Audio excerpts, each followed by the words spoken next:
اعوذ باللہ من الشیطان الرجیم بسم اللہ الرحمن الرحیم رب اشرح لی صدری ویسر لی امری واحلل عقدۃ من لسانی یفقہوا قولی آمین یا رب العالمین۔ جنگ بدر کا احوال چل رہا ہے، اس سے متعلق کچھ اور مزید آیات کہ اس موقع پر اللہ کی مدد کیسے مجاہدین کو حاصل ہوئی، اور اللہ نے آج کی پہلی آیت میں ایک اصول بیان فرمایا ہے۔ عالمی اسباب میں جو چیزیں جہادی کامیابی کا ذریعہ ہیں، اللہ نے وہ تمام چیزیں قرآن پاک میں بیان فرمائی ہیں۔ مثلاً یہ کہ مجاہدین کا متحد ہونا بہت ضروری ہے، جیسے چوتھے پارے میں ہے وَاعْتَصِمُوا بِحَبْلِ اللَّهِ جَمِيعًا، کہ مضبوطی سے پکڑ لو اللہ کی رسی کو سب۔ دوسری چیز ہے اسلحے کی تیاری، فرمایا وَأَعِدُّوا لَهُم مَّا اسْتَطَعْتُم مِّن قُوَّةٍ، اور تیار کرو تم دشمن کے مقابلے میں ہتھیار جتنی تمہارے پاس طاقت ہے۔ اور تیسری چیز میدان میں ڈٹ کر لڑنا، پشت نہیں پھیرنی۔ جیسے ضحاک رضی اللہ عنہ فرماتے ہیں کہ لشکر کفار سے بھاگ کر حضرت صلی اللہ علیہ وآلہ وسلم اور آپ کے صحابہ کے پاس پناہ لے، وہ اس کے لیے جائز ہے۔ آج بھی امیر اور سالار لشکر کے پاس یا اپنے مرکز میں جو بھی آئے، اس کے لیے یہی حکم ہے۔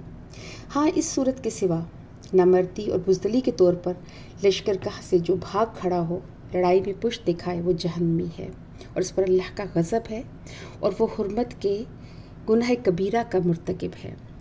بخاری مسلم میں ہے کہ 7 گناہ ایسے ہیں جو بہت مہلک ہیں، ان سے بچتے رہو۔ پوچھا گیا یا رسول اللہ وہ کیا کیا ہیں؟ فرمایا اللہ کے ساتھ شرک کرنا، جادو کرنا، کسی کو ناحق مار ڈالنا، سود کھانا، یتیم کا مال کھانا، اور میدان جہاد سے پیٹھ دکھا کر بھاگ کھڑا ہونا، ایماندار پاک دامن بے عیب عورتوں پر تہمت لگانا۔ فرمان ہے کہ ایسا کرنے والا اللہ کا غضب اور غصہ لے کر لوٹتا ہے، اور اس کے لوٹنے اور رہنے سہنے کی جگہ جہنم ہے، جو بہت ہی بدتر ہے۔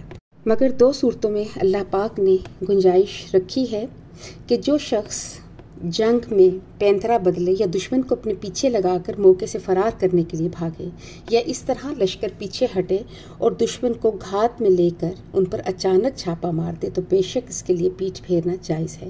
دوسری صورت یہ ہے کہ ایک لشکر میں سے دوسرے لشکر میں جانا، جہاں چھوٹے سے لشکر سے بڑے لشکر کا ٹکراؤ ہو، تو یہ بھی جائز ہے۔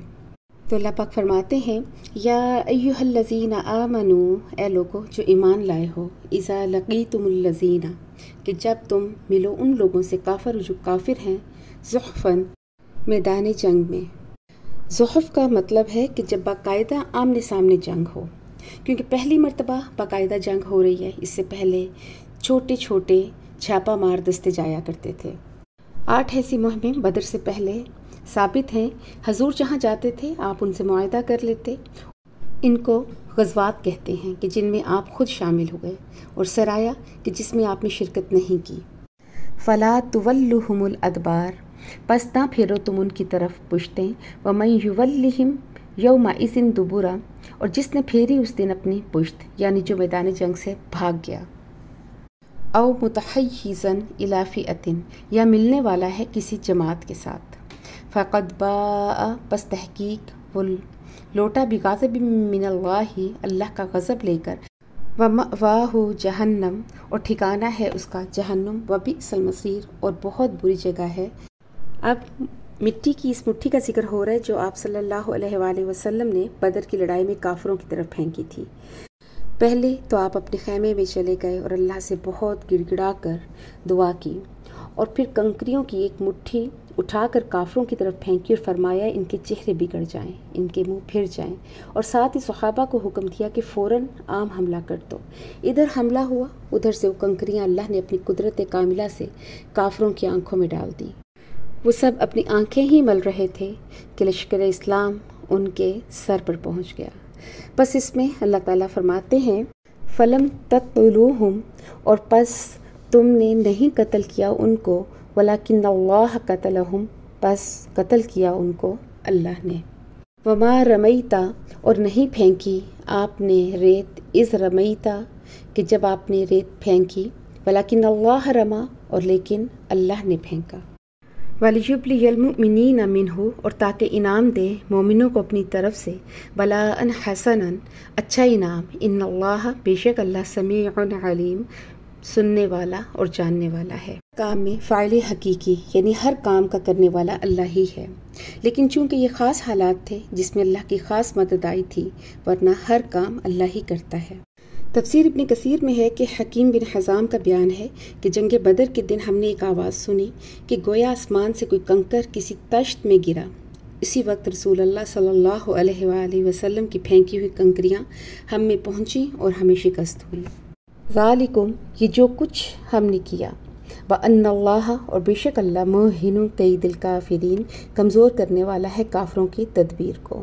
یہاں پر اہل ایمان سے بھی خطاب ہے اور کفار سے بھی۔ اب اگلی آیت میں کفار سے خطاب ہے۔ غزوہ بدر سے پہلے کافروں کی قیادت ابو جہل کے پاس تھی اور وہ ان کو لیڈ کر رہا تھا۔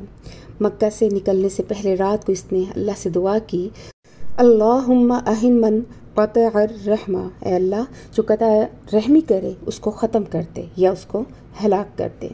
ابو جہل نے جنگ بدر کو یوم الفرقان کہا کیونکہ اس کو اتنا یقین تھا کہ انہی کی فتح ہوگی، اور اللہ نے اسے یوم الفرقان بنا دیا۔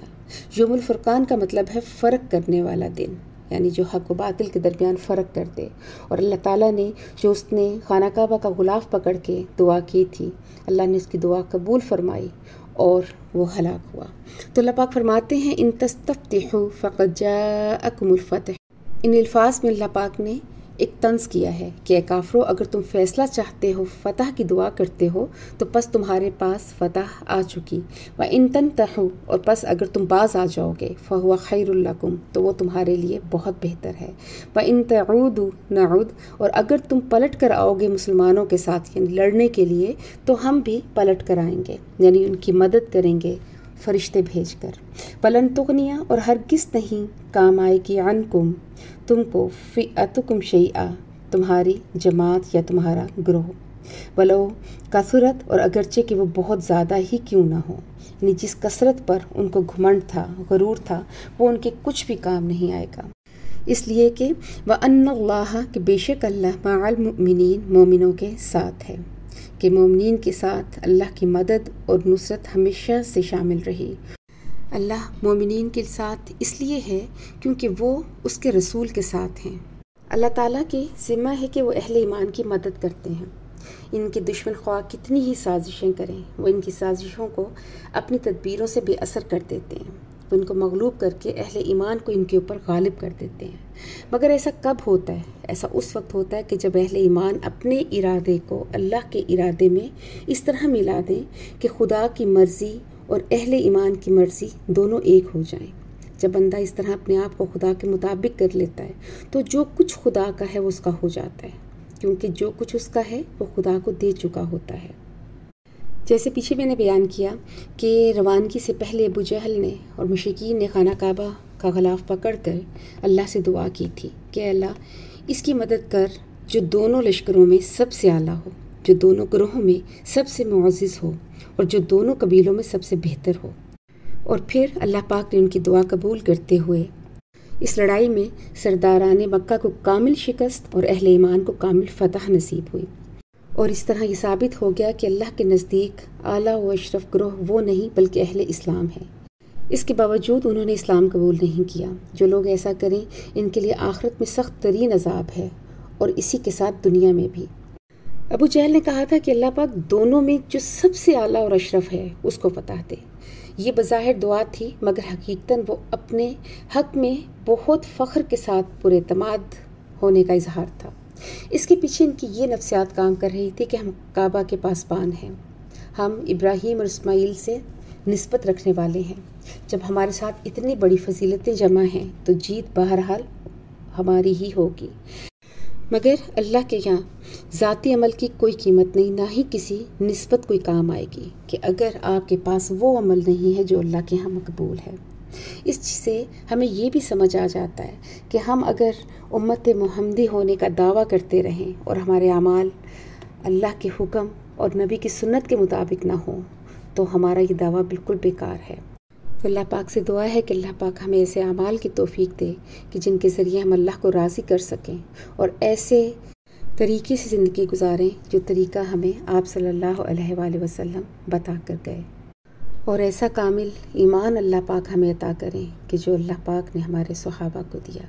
وآخر دعوانا ان الحمد للہ رب العالمین۔